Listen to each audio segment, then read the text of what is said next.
President Bola Tinubu heads for Paris in first official trip. Jigawa State Governor expressed readiness to take advice and criticism. United Nations says Sudanese deserve same support as Ukrainians.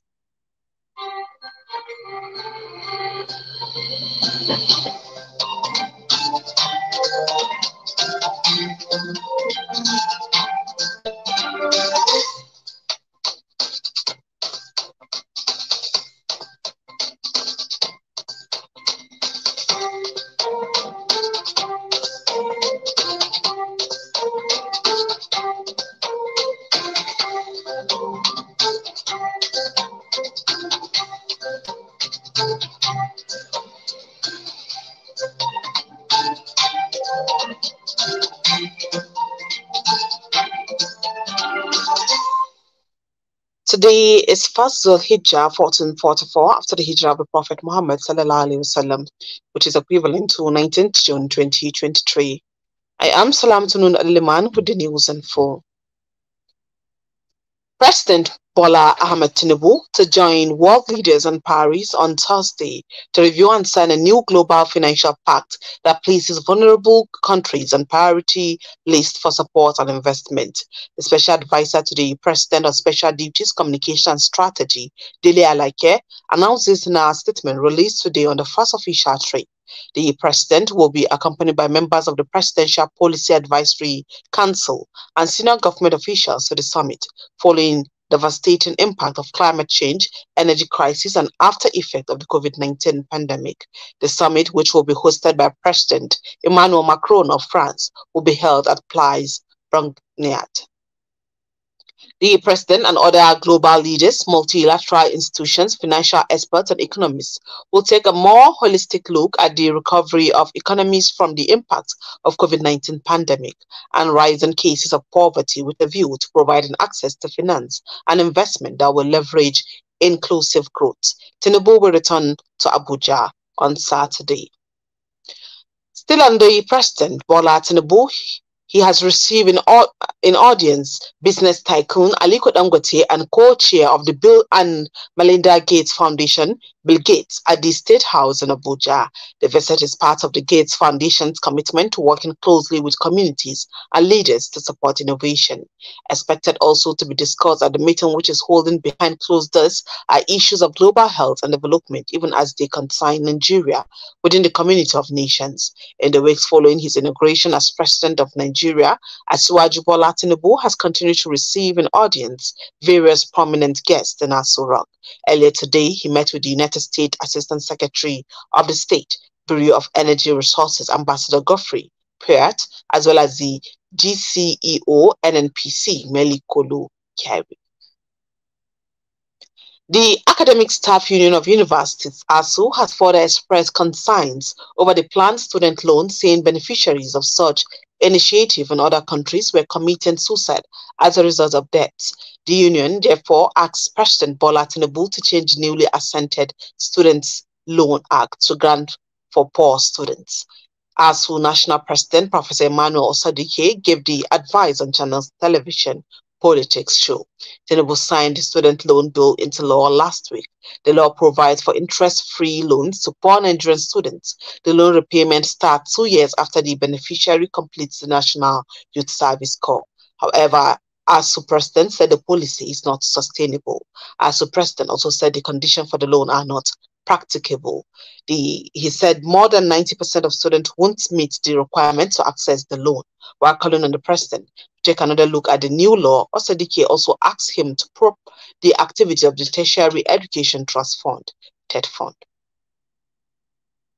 The demand by the Nigerian Labour Congress NLC for the federal government to increase the minimum wage from 30,000 naira to between 150,000 and 200,000 naira is unrealistic, according to an economist, Dr. Tokpe Fasua.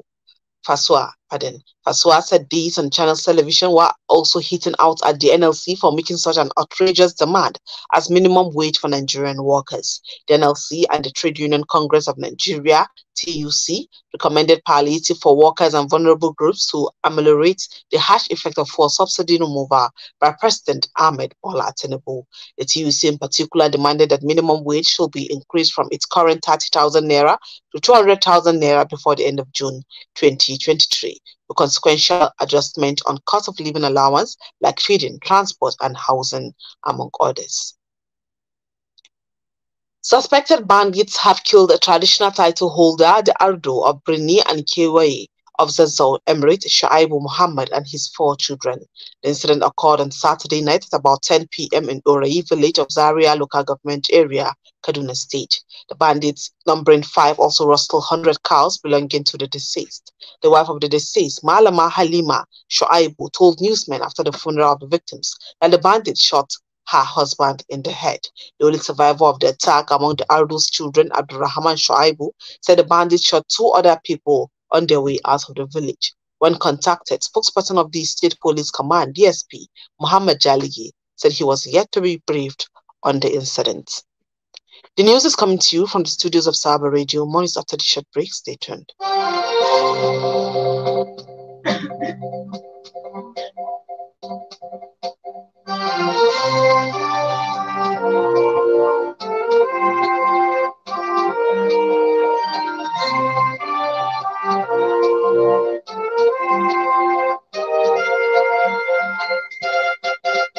This is News on the Hour, Saba Radio FM. Stay tuned. Welcome back. The Jigawa State Governor, Malam Umar Namadi, has assured that his administration will not fail the people of the state who have put their trust in him. Governor Namadi stated this at weekend while speaking at an event organized to celebrate the victory of the senator representing Jigawa Northwest, Babangida Hussaini, in Kazauri. He assured the citizens that his administration is working towards improving the lives of its people, adding that he welcomes any constructive criticism and positive advice that can help in improving public accountability, social and economic life of the state. Malam Namadi said that his administration will place more emphasis on youth development as it is critical to the development and progress of the state. The governor encouraged the people of the state to advise the government whenever there was a need for that. There was a need for that. For the first time, the immediate past governor of Kano State, Abdullahi Umar Ganduje, has refuted claims by his successor, Abba Kabir Yusuf, that foreign postgraduate scholarship was scrapped under his administration, that's Ganduje's administration. The former governor said on the contrary, his administration spent over 20 billion naira on 111,687 indigent students for overseas postgraduate foreign scholarship in 14 countries, 5 private universities, the Nigerian Law School and other internal universities from June 2015 to March 2023. It was reported that the governor, Abba Kabir, had on Friday while announcing the resumption of scholarship scheme for the first-class graduate to seek postgraduate degrees in domestic and foreign universities, said that the last scholarship was offered in 2015 by Senator Rabiu Musa Kwankwaso's administration, but reacted in a statement issued through a former commissioner for information and internal affairs in the administration, Muhammad Garba. Ganduje said it was unfortunate that Governor Yusuf was making reference to Kwankwaso's administration, alleging that the administration in reference left a burden of about $28 million and over 6 billion naira, respectively. Meanwhile, Kano State Governor Abba Yusuf has revealed plans to rebuild the old Kano walls using debris from demolished sites in the state. Governor Yusuf made this announcement during an inspection of some of the demolished sites in Kano metropolis over the weekend. In a statement released by his chief press secretary, Sanusi Tofa, the governor assured the public that the debris from the demolished site will be utilized for the reconstruction of the historic Kano walls. The governor emphasized the need for security at the demolition site. He warned that appropriate action will be taken against intruders and those who exhibit recalcitrant behavior.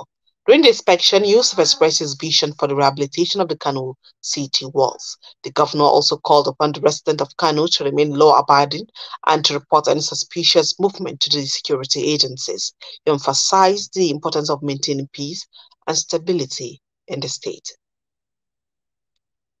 73-year-old South African businessman Joan Rupert has displaced Nigerian's foremost billionaire Aliko Dangote as the richest man on the continent.